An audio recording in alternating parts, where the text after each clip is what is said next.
Mas as palavras mais próximas estão exatamente na carta aos Efésios, em especial do capítulo 1, do 15 ao 23. E do que o texto fala? O texto fala de um organismo que é entrelaçado, que é unificado, que é integrado. Neste mundo não é nada semelhante à igreja. É claro, talvez você esteja pensando na igreja que você conhece, na nossa igreja pode ser também. E é bom lembrar que a igreja é a forma terrena, mas embora imperfeita, ela é o prenúncio da igreja gloriosa que se instalará com a segunda vinda de Jesus com todos os santos. Mas por que nós temos essa esperança de que ela, embora imperfeita, é o prenúncio da igreja gloriosa?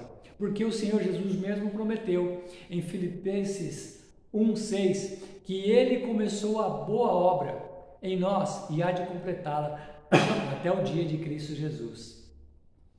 De tal forma que a igreja é a testemunha viva da sua presença conosco por meio do Espírito Santo, contra a qual as portas do inferno não prevalecerão. Jesus disse: eu edificarei a minha igreja e as portas do inferno não prevalecerão contra ela. A sua sustentação, o seu progresso dependem do trabalho de evangelização inaugurado na igreja primitiva. A igreja é o fermento que leveda a massa, a sociedade e o mundo.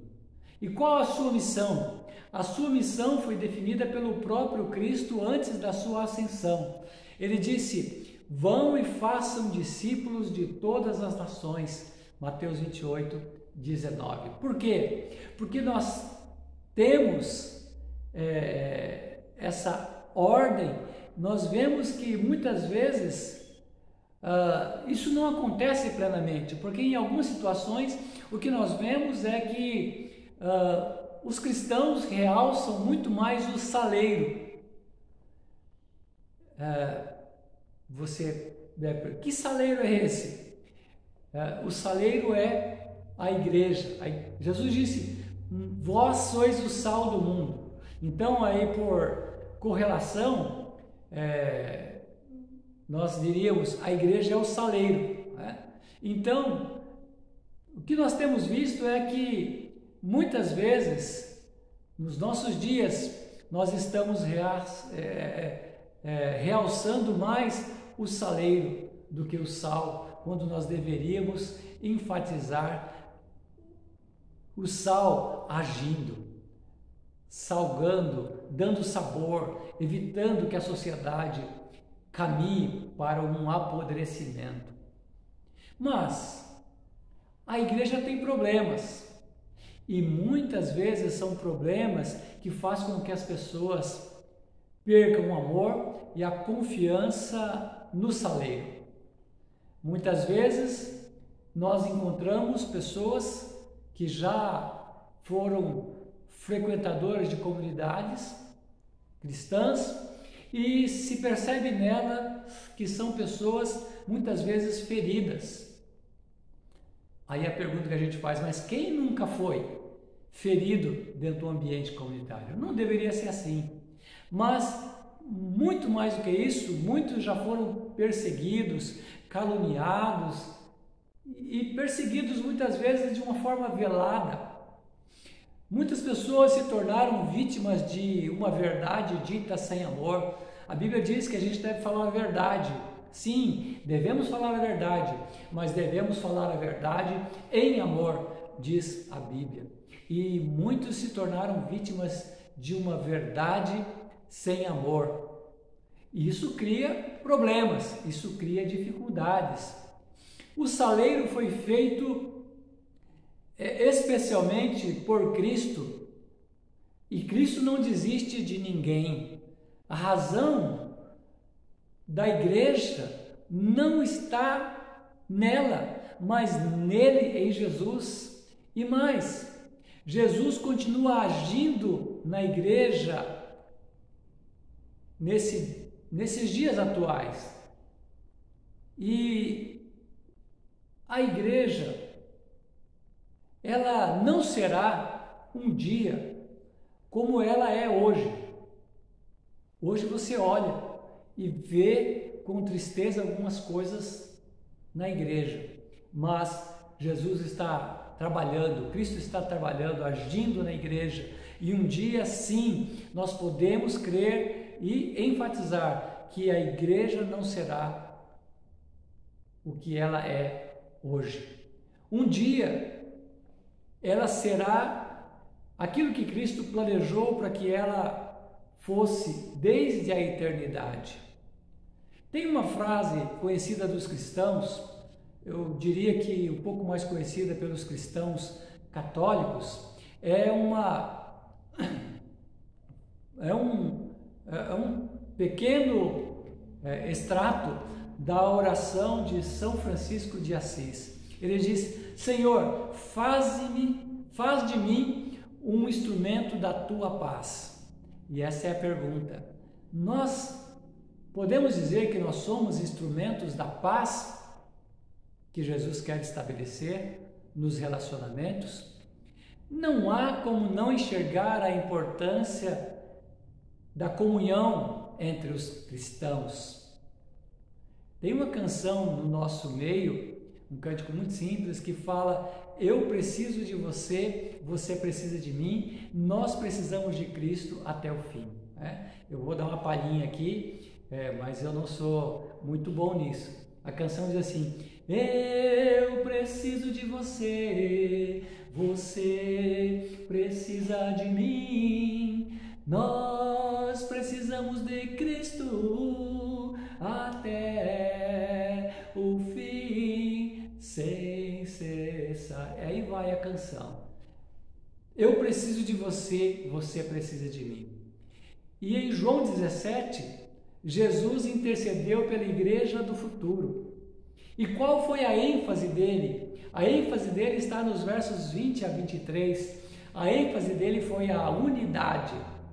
E verso 23 ele fala para Deus, para o Pai, assim: eu neles e tu em mim, a fim de que eles sejam aperfeiçoados em unidade, para que o mundo creia que tu me enviaste e os amaste, como também amaste a mim. De tal forma que, se nós analisarmos a natureza desse pedido, dessa oração, dessa intercessão feita em João 17, nós ficamos a imaginar por que a unidade de espírito, mesmo sendo importante, mereceu assim uma atenção exclusiva por parte do Senhor. Jesus mesmo nos dá a pista para esse quebra-cabeça, e a razão ele apresenta exatamente no verso 21. Ele diz: para que o mundo creia. Para que o mundo creia, os cristãos precisam viver em unidade. E o propósito da igreja, de Deus para a igreja, é para que o mundo venha a crer.